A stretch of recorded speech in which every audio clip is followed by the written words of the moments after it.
Bonjour à tous, je m'appelle Jérôme Urvoas, je suis ravi de venir à Montpellier pour la première fois. Ça fait plus de 10 ans que je fais des AG Tours, c'est la première fois que je viens à Montpellier parce que je viens de Bordeaux et c'est un petit peu loin. De quoi je vais vous parler sur les 50 prochaines minutes? Je vais vous parler de confiance. Et mon propos, c'est d'essayer de vous démontrer que c'est la clé d'une équipe agile performante. Alors tout d'abord, ce que je vous propose, parce que c'est la fin de journée, et pour remettre un petit peu d'énergie, c'est d'applaudir très très fort tous les sponsors. C'est pas mal, mais on peut mieux faire. Donc je vais vous proposer d'applaudir encore plus fort tous les organes de cette journée. Merci pour eux. J'ai l'habitude de commencer mes conférences par une devinette. Reconnaissez-vous ce monsieur? Ah, j'ai entendu une réponse. On n'est pas loin de la mer à Montpellier. Tabarly, Éric Tabarly, effectivement. Pourquoi je commence avec Éric Tabarly? Il y a une citation que j'aime beaucoup. C'est « La confiance est un élément majeur. Sans elle, aucun projet n'aboutit. » Les gens ont l'habitude de connaître Éric Tabarly comme un navigateur en solitaire. Ce que les gens ne savent pas, en tout cas certaines personnes, c'est que c'est quelqu'un qui avait une capacité formidable pour fédérer des équipages, pour faire grandir des marins. Donc dans la profession, dans le monde des marins, c'est quelqu'un qui a été reconnu pour ça. Alors, de quoi je vais vous parler pendant ces 45 minutes? C'est la confiance. Je vais vous donner un prérequis à dépasser. Je vais vous donner 2 grands types de confiance. Je vais partager avec vous 3 bonnes raisons de développer la confiance. 4 concepts essentiels sur le sujet. Et à la fin, 5 fondamentaux pour construire des relations de confiance. Et je finirai avec 6 leviers pour la développer au sein d'une organisation agile. Voilà. Et si je suis à l'heure, je vous donnerai même une équation magique pour travailler ça au niveau de votre organisation. Je vous la donnerai dans tous les cas. Qui suis-je? Je suis Jérôme Urvoas, je suis responsable du coaching et du change management chez un éditeur de solutions logicielles. Donc, je suis coach pas que agile, je suis coach pro également, formateur, conférencier. Et voilà. J'ai la chance d'avoir des cheveux gris. Donc, j'essaie de pratiquer l'agilité depuis 2005. Donc, au début, des choses classiques, du Scrum, du Kanban, du management visuel sur les premières années. Ensuite, à une dimension d'agilité à l'échelle. Je suis allé visiter d'autres formats. En termes de leadership, tout ce qui est management 3.0. Je me suis formé il y a une dizaine d'années au coaching professionnel. Et aujourd'hui, dans ma pratique, je fais surtout du coaching d'organisation. Et on va utiliser de plus en plus de l'approche systémique, l'appreciative inquiry et la permaculture humaine. Bon, ce n'est pas le propos de la conférence d'aujourd'hui. Mais si ça vous intéresse, je réponds aux questions. Allez, assez parlé de moi. Un prérequis fondamental. À votre avis, dans les organisations, quel est le poison qui empêche la confiance de se développer? La peur. Qui a dit la peur? Yes. Est-ce que tu peux nous en dire un peu plus?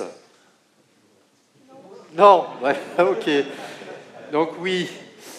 Donc la peur, c'est des choses qu'on retrouve dans pas mal d'organisations, et notamment on a connu des périodes pas rigolotes, je pense au Covid. Donc notamment sur les premiers temps, les gens avaient peur à la fois de la situation, mais également peur de leur devenir professionnel. Et la première des choses, si vous voulez mettre en place des relations de confiance, il va falloir essayer de dépasser cette peur individuelle ou collective. J'essaierai de vous distiller tout au long de cette conférence des leviers qui peuvent permettre de lever cette peur. Donc c'est un prérequis. Si vous avez une équipe qui n'est pas en sécurité psychologique, ça va être compliqué de développer cette confiance. 2 types de confiance. Est-ce qu'il y a des anglophones dans la salle? Qui ne parle pas anglais dans la salle? Tout le monde parle anglais, c'est une bonne nouvelle. Comment on traduit confiance en anglais? Trust. Il y a un deuxième terme. Confidence. Alors, c'est intéressant, les anglo-saxons ont 2 mots pour un seul même mot. Quand on regarde de plus près derrière cette notion de confiance, il y a 2 notions différentes. Je vais parler de confiance personnelle ou interpersonnelle, et je vais parler de confiance organisationnelle. Alors, en général, quand on cherche à poser une définition, on regarde dans le dictionnaire. Que nous dit le dictionnaire? Sur la première notion, j'ai sélectionné cette définition, une croyance spontanée ou acquise dans la valeur morale, affective, professionnelle d'une autre personne, qui fait que l'on est incapable d'imaginer de sa part tromperie, trahison ou incompétence. C'est vraiment une notion donc interpersonnelle. La deuxième, un sentiment de sécurité, d'harmonie, donc au sein de votre organisation. Allez, on a posé 2 définitions, 3 bonnes raisons de travailler sur la confiance. Petite devinette, reconnaissez-vous cette jeune fille? Allez, un indice, elle fait la fierté de son papa.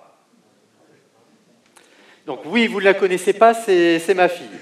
Donc c'est pour ses 18 ans. Donc je suis très fier d'elle, c'est une jeune fille bien sûr exceptionnelle, intelligente, drôle, pétillante. Pour autant, on ne peut pas dire que cette jeune fille soit téméraire. En tout cas, c'est la représentation que je m'en faisais jusqu'à l'âge de 18 ans.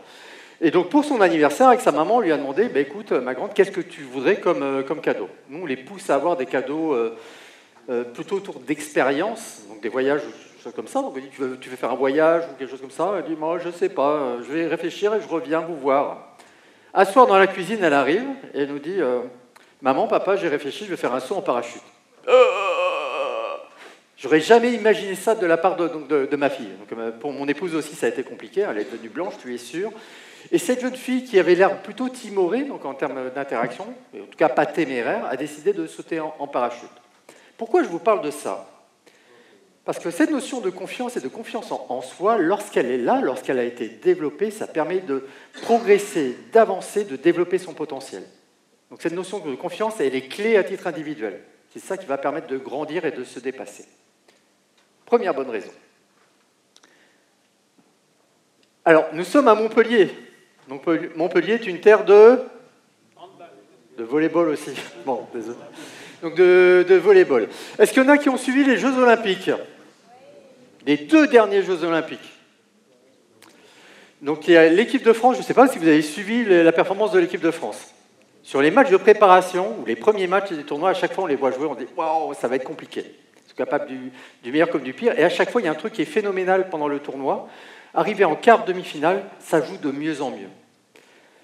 Et donc, jusqu'à un stade où les 2 dernières finales, je ne sais pas si vous avez vu les matchs des Jeux Olympiques, c'était plié d'avance.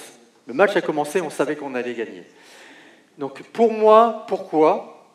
Parce qu'au niveau de ces équipes, il s'est développé une confiance collective. Et on reviendra sur cette notion-là, comment elle arrive. Donc, cette confiance collective, ça permet à une équipe de progresser, de s'améliorer et de performer. Tout ça parce que cette confiance, elle s'est installée. Donc, deuxième bonne raison de travailler sur la confiance. On a vu la première, ça permet de développer le potentiel individuel. La deuxième, le potentiellement collectif. Allez, on va continuer sur les devinettes. C'est quoi donc? C'est pour les spécialistes de la faune. Quel est cet animal? Allez, je vous donne un indice, c'est un animal. Non, mais en général, les gens, ils trouvent là. Hein. Un caméléon. Un caméléon. Pourquoi je vous montre une photo de caméléon, à votre avis? L'adaptation des organisations. J'ai des champions. Développer une culture agile facilitant l'adaptation et le changement. Lorsque vous avez développé cette confiance organisationnelle, ça devient beaucoup plus simple d'amener du changement. C'est la 3e bonne raison de travailler sur la confiance. Allez, j'en arrive au propos. Donc après 3, il y a 4. Donc je vais vous donner 4 choses fondamentales à savoir sur la confiance. Est-ce que vous reconnaissez ce monsieur? Oui, qui c'est? Lénine, Vladimir Ilitch Ulyanov. Lénine. Alors pourquoi je vous montre une photo de Lénine? Lénine, pour le premier, en tout cas, je ne sais pas si c'est apocryphe ou pas, est-ce que c'est vrai ou pas, donc une formule qui est beaucoup utilisée par les managers. Est-ce que vous connaissez cette formule? Un indice, il y a confiance dedans. Yes, la confiance n'exclut pas le contrôle. C'est une phrase qu'on entend beaucoup dans les organisations et qui justifie certains comportements. Eh bien, je ne suis pas d'accord, en tout cas pas totalement. Donc, mon propos, c'est de dire que si vous voulez installer une confiance, à un moment ou à un autre, il va falloir cesser de contrôler. Il va falloir faire un pari. Donc de donner votre confiance pour voir si elle est honorée. Alors bien sûr, si elle ne l'est pas, au bout d'un moment, on n'est pas maso, on arrêtera de faire confiance. Mais il y a quand même un pari, il y a une impulsion à mettre. Allez, deuxième invitation. Je ne vous demanderai pas ce qu'il y a sur la photo, hein, donc, où elle a été prise. À votre avis, combien de temps pour installer la confiance au sein d'un collectif? Une semaine. Qui dit mieux? Un an. C'est en continu. Donc il n'y a pas de bonne ou de mauvaise réponse. Ce qu'on est en train de voir, c'est que voilà, ça prend un certain temps et ça peut dépendre de l'environnement. Combien de temps pour perdre la confiance? Comme ça, une seconde, une minute, un claquement de doigts. Donc c'est quasi instantané. Mon propos, c'est autour de cette notion donc, de confiance, c'est peut-être de renverser de paradigme.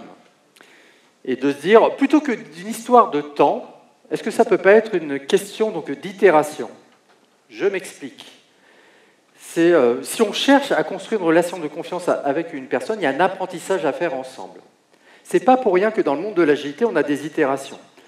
Se voir tous les jours sur un daily meeting, d'échanger sur le contenu de la backlog, sur notre avancée, sur les problèmes qu'on rencontre, ou alors d'apprendre des rétrospectives ou de prendre des décisions ensemble, c'est l'occasion de créer des itérations qui vont être des accélérateurs de confiance.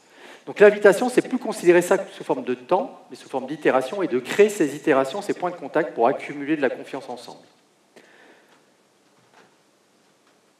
Allez, la troisième. Donc quand on construit des bâtiments, des monuments, il y a ce qu'on appelle le 1% culture. Donc là, c'est le 1% culture de la présentation. Donc est-ce que vous reconnaissez cette statue parce que c'est une statue? Qui est le sculpteur, à votre avis?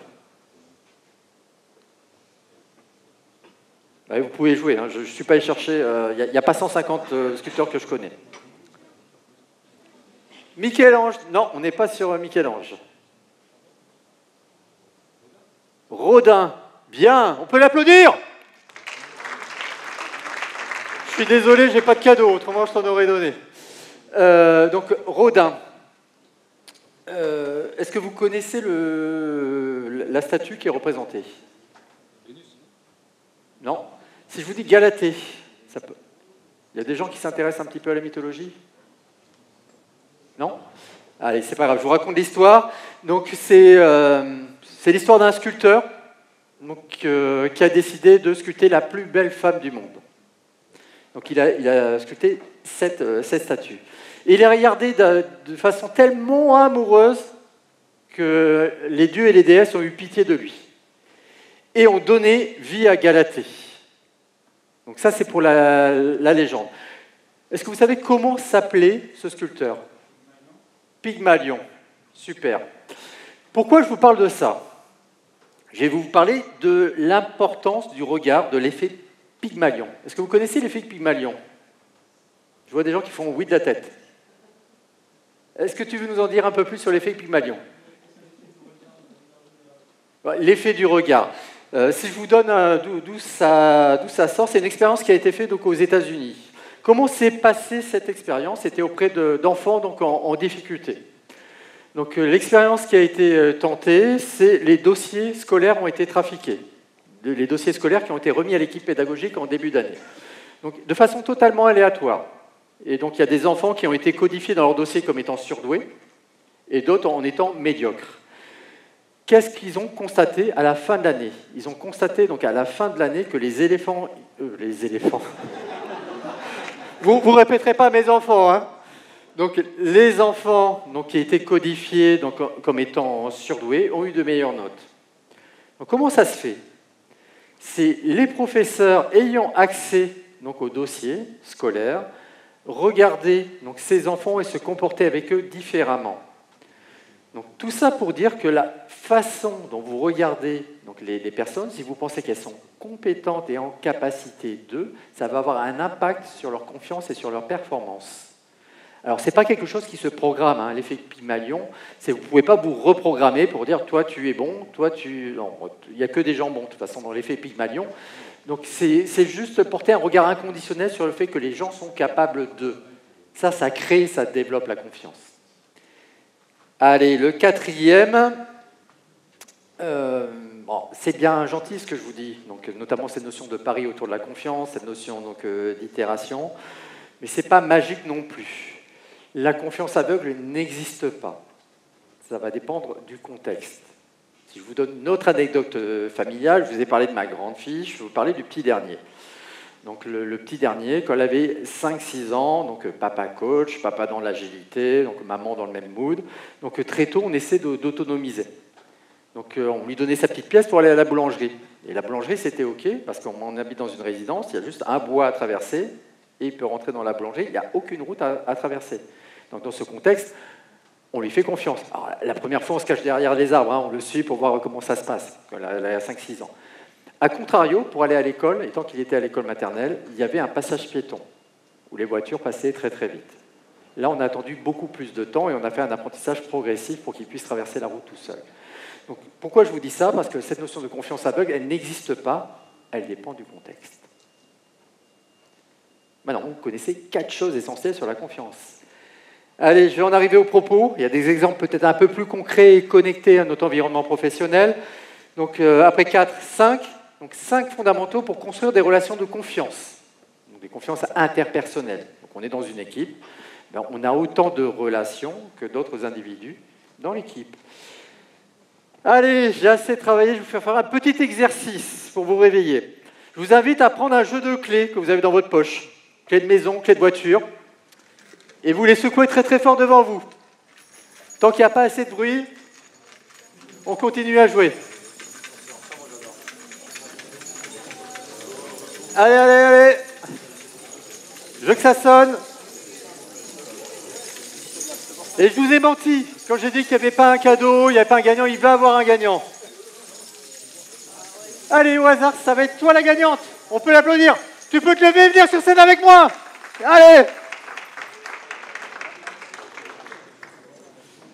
Mais vas-y, je t'invite à monter donc avec moi. Je vais te donner un micro. Oui, de quoi? Bonjour, comment tu t'appelles? Célie. Enchantée Célie. Est-ce que je peux te demander de me confier tes clés? Merci Célie. Tu peux revenir à ta place. Et je te les rends dans 2 semaines. Ok? Ah, ok. C'est la première fois qu'on me dit ok. Donc, tu peux rester donc, avec moi. Normalement, à ce stade-là, tu te poses 2 questions. C'est quoi les 2 questions que tu te poses? Alors, clé de voiture ou clé de maison?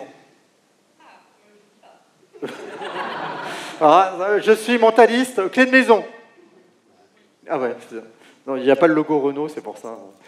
Ok, donc normalement, les 2 questions que tu te poses, c'est la première, c'est comment tu vas rentrer chez toi ce soir? Ok. Ouais, pour la captation audio. Donc la question que je posais, c'est comment tu vas rentrer chez toi ce soir?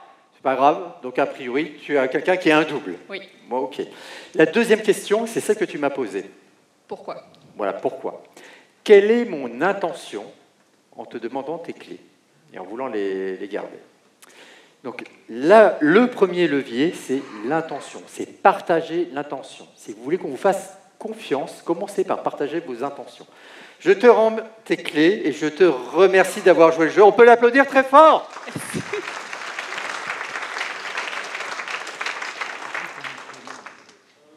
Voilà, l'intention. Alors, l'intention, c'est bien beau, mais ça ne suffit pas. Donc, si vous posez des intentions et que vous ne vous comportez pas de façon exemplaire par rapport à ces intentions, vous allez perdre la confiance.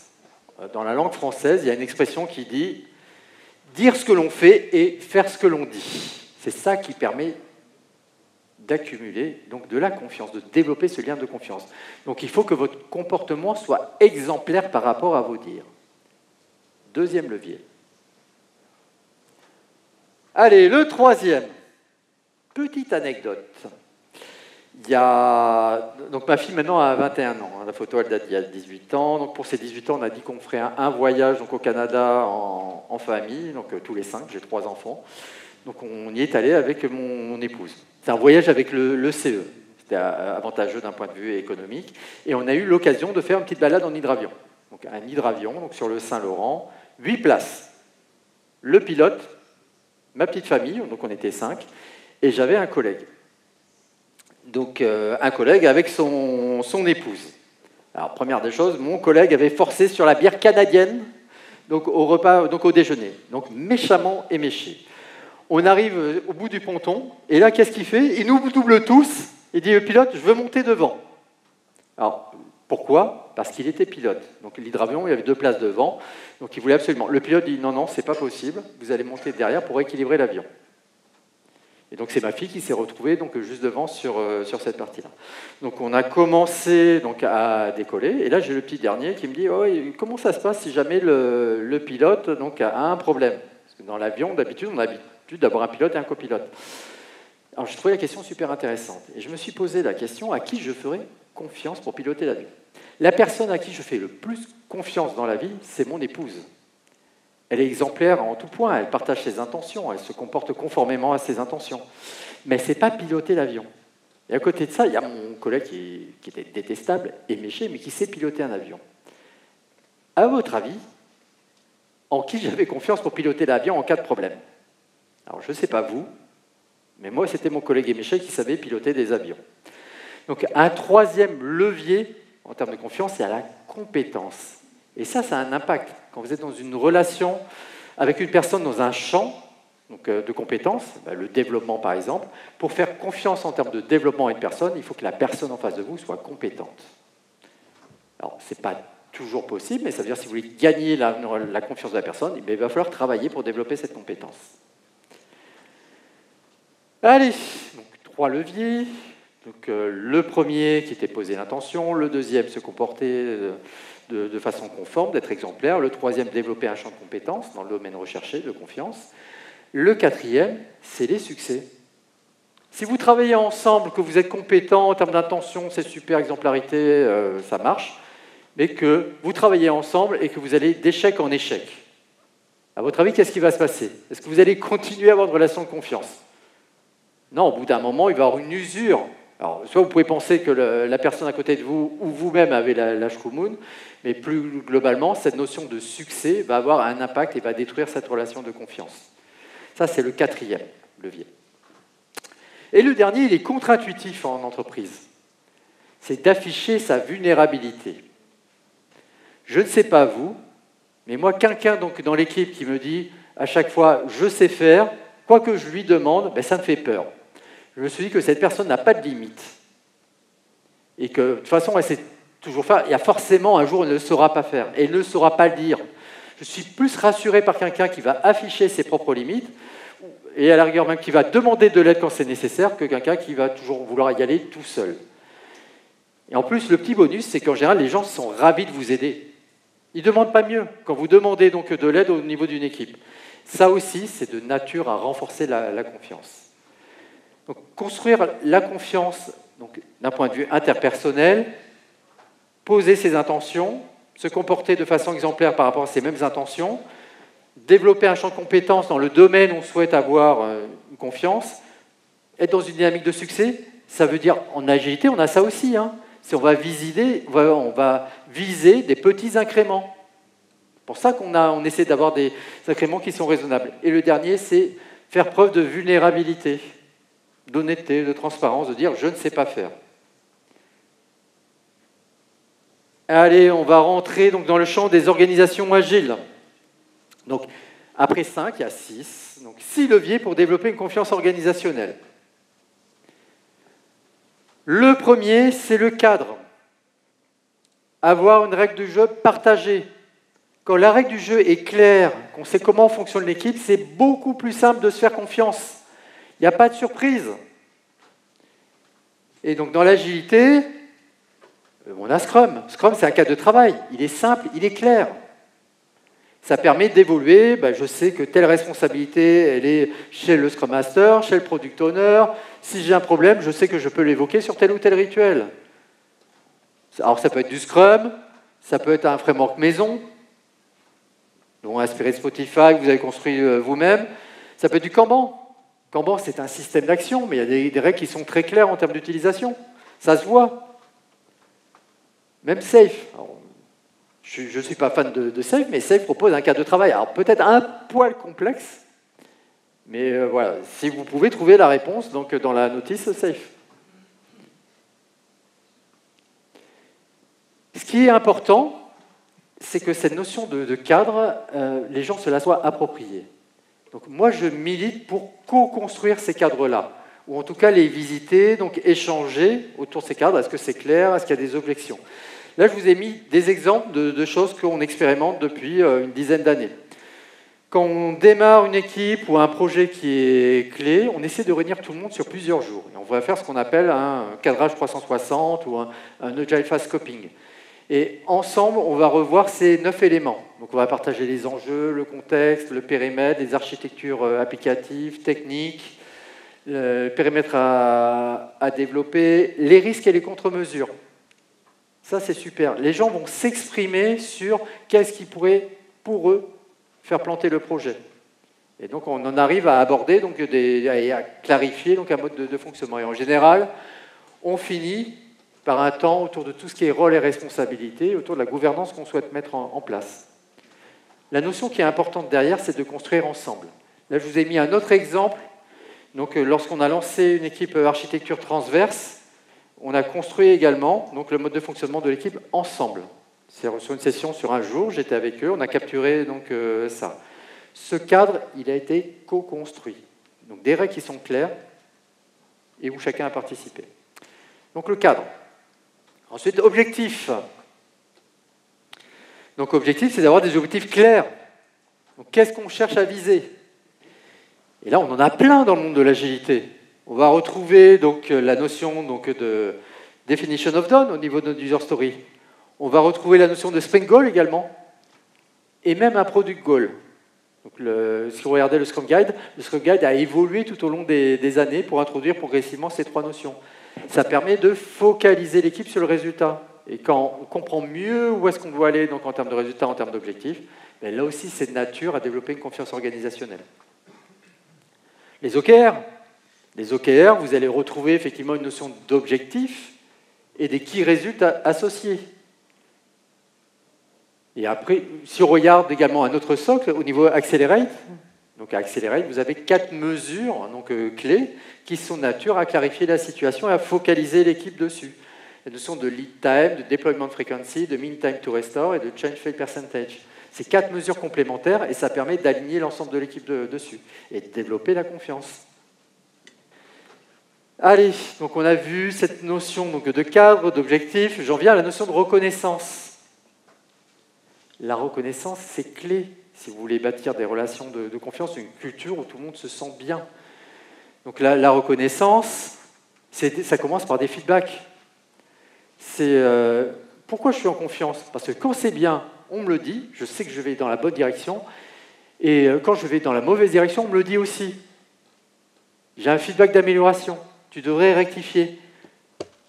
Donc ça, c'est de nature, encore une fois, de développer une confiance organisationnelle. Alors, la rémunération aussi, ce n'est pas un gros mot. Si vous voulez développer une confiance organisationnelle, c'est bien que quand il y a performance, les gens également aient une juste rétribution. Autre signe autour de la reconnaissance, je ne sais pas si les gens reconnaissent, c'est les Moving Motivators qui sont tirés du management 3.0.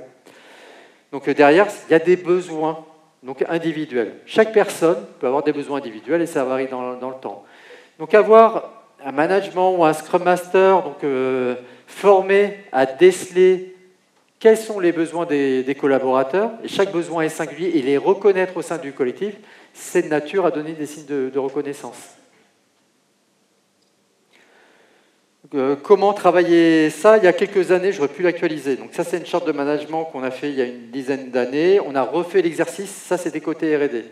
Donc j'avais une quarantaine de managers qui étaient adossés donc, à cette charte avec 250 collaborateurs. Aujourd'hui, on l'a refait à l'échelle du groupe. Donc 3000 personnes, donc avec l'ensemble du management. Là, l'idée, c'est une charte de management qui a été développée et derrière, en creux, c'est un engagement à rentrer dans une logique de développement. Vous allez retrouver des choses comme accompagner le développement de chacun, développer la confiance, penser et agir collectif, être exemplaire et donner du sens. Donc tout ça, ce sont des choses qui sont de nature à donner des signes de reconnaissance aux collaborateurs. Le 4e, offrir des espaces de délibération. Donc, qu'est-ce qu'on entend par espace de délibération? Ce sont des temps où l'équipe va se réunir et va pouvoir discuter des choses qui sont importantes. soit des prises de décision, soit de l'idéation, du brainstorming. Mais ce qui est important, c'est que tout le monde puisse faire partager sa voix. Donc on en a plein. Hein. C'est le but de tous les rituels qu'on va retrouver, par exemple sur Scrum.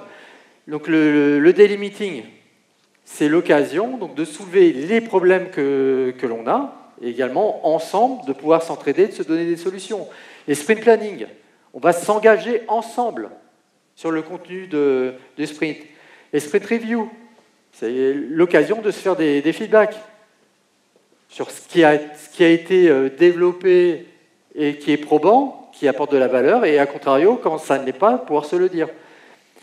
Et après, donc, également, la notion de rétrospective, qui est juste clé sur cette partie-là. Et la sprint review, pardon.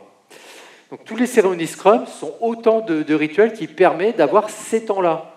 Les exemples que je vous ai donnés tout à l'heure, autour de tout ce qui est cadrage 360, c'est aussi des espaces de délibération. Le management visuel, et je le rappelle, hein, le management visuel, ce n'est pas les post-it qui sont collés sur un mur. Hein. Le management visuel, c'est surtout le rituel associé, quand l'équipe discute et exploite ce qui est sur le mur pour prendre du recul. Le propos donc, du management visuel, c'est d'amener des données, de pouvoir factualiser et d'avoir cette prise de recul ensemble. Donc, le management visuel, c'est également l'opportunité d'avoir un espace de délibération. J'en arrive aux deux dernières catégories. Il y a deux choses qui sont fondamentales et qui peuvent derrière vous empêcher de développer cette confiance organisationnelle. La première, c'est les tabous. Vous savez ce qu'est un tabou? C'est le truc dont on discute à la machine à café, mais dont on ne parle jamais en réunion. Voilà, c'est un interdit et qui pourrit la vie de l'équipe. Ça peut être le départ de quelqu'un qui a claqué sa dème et c'est pas annoncé au niveau de l'équipe, un changement d'organisation à venir. Ça peut être une transformation agile où certains vont perdre leur rôle. Le chef de projet ou le directeur de projet, chef de projet, directeur de projet depuis 20 ans, qui demain ne sera pas PO, mais à qui on ne dit pas qu'il va perdre ses responsabilités. Donc tout ça, ce sont des tabous qui sont de nature à détruire la confiance organisationnelle. Donc ce qui est clé, c'est de nommer donc, ces tabous. Et de les nommer donc, en séance, face à l'équipe. Alors, quand on parle du directeur de projet, on lui annonce peut-être d'abord avant, hein, en one-to-one sur cette partie-là. Et derrière, ce qui est fondamental, c'est de développer cette culture de la transparence et de la confrontation. Alors, confrontation ne veut pas dire conflit, mais on se parle des choses qui sont compliquées et on apprend à s'en parler. Donc ça, c'est quelque chose donc, à travailler. Voilà. Et là, en tant que... Si vous êtes agent de changement donc, extérieur ou si vous êtes simple équipier, vous pouvez l'amener sur les réunions de travail. Allez, le dernier point, c'est la vision. L'être humain est ainsi fait que nous avons peur de l'inconnu.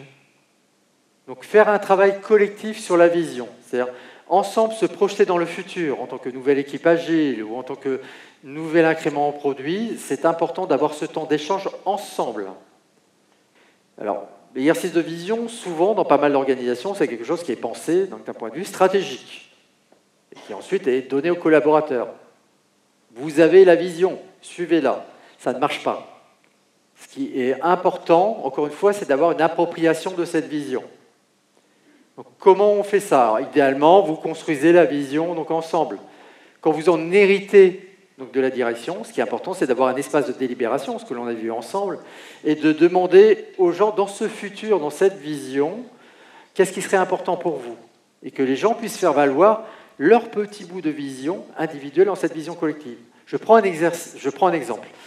On se lance dans un nouveau projet stratégique, donc le product management a super bien bossé, avec l'équipe UX, il y a déjà les maquettes et autres. Néanmoins, c'est intéressant de collecter l'avis de chacun. Et par exemple, vous avez la personne en charge de la QA, elle va dire qu'est-ce qui serait important pour toi qu'on retrouve dans ce projet-là?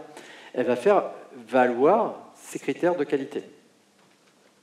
Et l'être humain est ainsi fait que lorsqu'on retrouve un petit bout de sa vision individuelle dans la vision collective, on est engagé. On a confiance. Donc c'était le 6e critère. Je vous avais promis une petite équation. Bon, normalement, j'ai triché, en termes de timing, ça passe, donc je savais que je le ferais. Allez.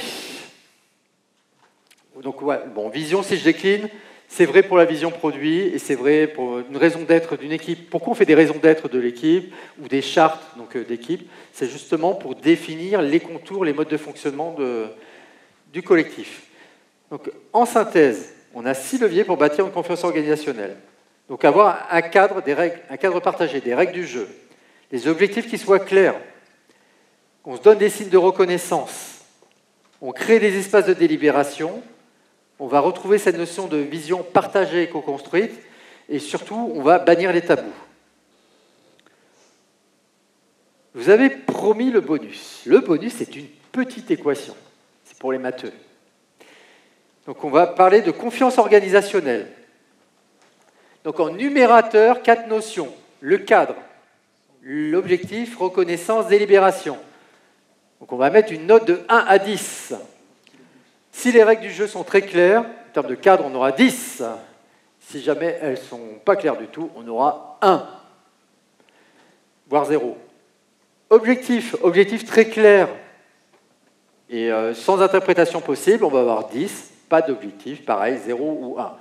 Reconnaissance, on est dans une culture où on se donne du feedback, positif ou d'amélioration, tout le temps, 10. De temps en temps, allez, 4, 5, jamais, 0, 1. Délibération, dès qu'on a une décision importante à prendre, systématiquement, on le fait ensemble, ou quand on brainstorm, on le fait ensemble, on va être sur 10, si c'est jamais 0 ou 1. Ok, ça c'est le numérateur. Ensuite, dénominateur. Tabou. S'il y a un gros tabou, c'est 10. S'il n'y a pas de tabou, on va être sur du 1. Absence de vision. S'il n'y a pas de vision, on va être sur du 10. Voilà, s'il y a une vision qui est très très claire, on va être sur du 1. Allez, on va essayer de faire tourner ce petit algo. Je ne vous l'ai pas dit, mais la formule, elle n'est pas magique, hein, bien sûr. C'est juste un aide à la prise de recul. Je vais citer juste le monsieur, c'est Ali Armand, il est enseignant à l'école polytechnique, et j'ai eu l'occasion de faire un parcours il y a quelques années là-bas, et c'est lui qui a attiré mon attention donc, sur cette petite formule. Exemple de transformation agile. Donc, on a mis beaucoup de sous. On a des super consultants. Je ne donne pas de nom, hein, parce que je sais qu'à Montpellier, vous en avez plein. Donc, prenez n'importe quelle boîte de Montpellier, ça marche. Donc, le cadre, il a été posé. Tout est clair. On a calé les rituels, les rôles, les responsabilités. 9 sur 10. En termes d'objectifs, ben pareil, on a défini donc, des KPI, nous paraissent atteignables. On est plutôt bien. 8 sur 10. Reconnaissance. Alors, on a fait de la reconnaissance à tous les étages, hein. On a même commencé à donner des augmentations pour ceux qui allaient occuper les nouveaux rôles clés. 7 sur 10. Délibération. On a fait plein d'ateliers participatifs. 8 sur 10. 9 plus 8, 17 et 7, 24 et 8, 32. Par contre, il y a des tabous. On va reprendre mon exemple. On n'a pas dit donc, aux directeurs de projet qui sont en place depuis 10 ans qu'ils allaient perdre une partie de leurs responsabilités. De la même façon, on leur dit, bon, on avance, on fait de l'agilité pour faire de l'agilité, parce qu'autrement, notre boîte va disparaître. On a de la concurrence. Ok, il y a des éléments, on a bien compris qu'on était menacé, mais ça ne donne pas pour autant les prochains pas, ou comment on va fonctionner. Ça va faire 7 sur 10. Donc 9 et 7, 16. 32 que divise 16, je ne vous ai pas dit, mais la note est sur 20. 2 sur 20. Bon. C'est pas satisfaisant. C'est pas grave. On va travailler. On rappelle nos consultants. On les fait encore plus d'ateliers participatifs. Donc, délibération, on passe à 9. En termes de cadre, on a tout verrouillé. On est même passé en CSE. 10 sur 10. Objectif, il nous manquait 1 ou 2 KPI, on les a rajoutés. 9. Reconnaissance, 8. Par contre, on n'a pas touché au tabou. Et sur la vision non plus. On a mis un gros billet hein, sur la table. Hein. On y a passé du temps en atelier. Hein. À votre avis, à combien on passe 2,25. Pourtant, on a tout amélioré. Hein. Donc, l'invitation et le propos et la prise de recul, c'est peut-être de travailler autrement. Donc je reprends mon équation et plutôt travailler donc, en haut sur la partie numérateur, on va essayer de travailler sur la partie dénominateur. On va mettre sur la table tous les tabous, tout ce qui pouvait poser problème, et notamment les gens qui vont perdre en responsabilité, ou peut-être des choses qu'on va arrêter de faire donc, demain. Et on va se dire, ouais, potentiellement ça va être compliqué. En termes de vision, on va peut-être même donner une perspective, dire ok, on ne sait pas où on sera dans un an. Mais déjà, on va vous expliquer dans les semaines et les mois à venir comment on va s'adapter. Et là, ça devient clair. Donc on a uniquement travaillé sur cette notion de tabou et cette notion d'absence de vision. Donc maintenant, on a une vision qui est claire donc du devenir et les tabous ont été nommés. Donc 9 plus 8, 17, et 7, 34, et 8... non, je recommence. 9 et 8, 17, et 7, 24, et 8, 32. 1 et 1, 2. 32 que divise 2. 16. Tout de suite, c'est mieux, hein? Alors, cette formule, je vous l'ai dit, elle n'est pas magique. Et son propos, c'est juste de mettre en évidence l'importance des tabous et de l'absence de vision. Alors, j'insiste sur cette notion de vision co-construite avec les personnes. Donc, tabou et absence de vision, c'est deux notions donc, qui sont clés. La confiance en synthèse. Et pour résumer, donc la première des choses, et on l'a vu ensemble, il faut comprendre où est la peur quand la peur est présente. Elle est où chez les personnes, elle est où dans le collectif, et se mettre en action, dépasser cette peur. Deuxième chose, deux leviers sur lesquels vous pouvez travailler. Confiance interpersonnelle et la confiance organisationnelle. Donc, 3 bonnes raisons de travailler dessus. Ça permet de développer la performance individuelle, la performance collective et de permettre à votre organisation de changer plus facilement. 4 piliers, 4 concepts intéressants à considérer. Donc, accepter de lâcher prise. Rappelez-vous, la confiance n'exclut pas le contrôle. Ben si, parfois, il va falloir pour commencer à nouer des relations de confiance. Bâtir cette notion de confiance pas à pas, penser itération plutôt que temps, créer des itérations. Tenir compte du contexte, ce n'est pas magique non plus. Il y a des domaines où ça ne sera pas possible. Et changer de regard. Alors, changer de regard, c'est un petit peu une injonction, mais ne vous étonnez pas si vous pensez que les gens ne sont pas capables d'eux, que derrière, ils souffrent d'un manque de confiance en eux. Comment développer donc, la confiance donc, avec une personne, intention, comportement, compétence, succès, vulnérabilité. Et pour finir, je ne repasserai pas dessus, donc 6 leviers pour développer une confiance organisationnelle.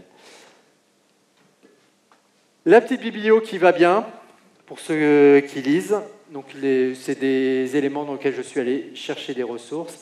Et j'aimerais, comme à chaque fois, finir par une petite invitation. Comme tout changement, pour qu'il y ait changement, il faut qu'il y ait changement de comportement et il faut qu'il y ait expérimentation. Donc j'aimerais vous lancer cette invitation. Nous sommes lundi, donc demain matin, pour ceux qui n'ont pas posé congé, vous allez retourner dans vos environnements de travail. J'aimerais vous poser la question, quelle est la petite chose que vous allez changer dans votre quotidien pour développer un peu plus la confiance? Merci à tous.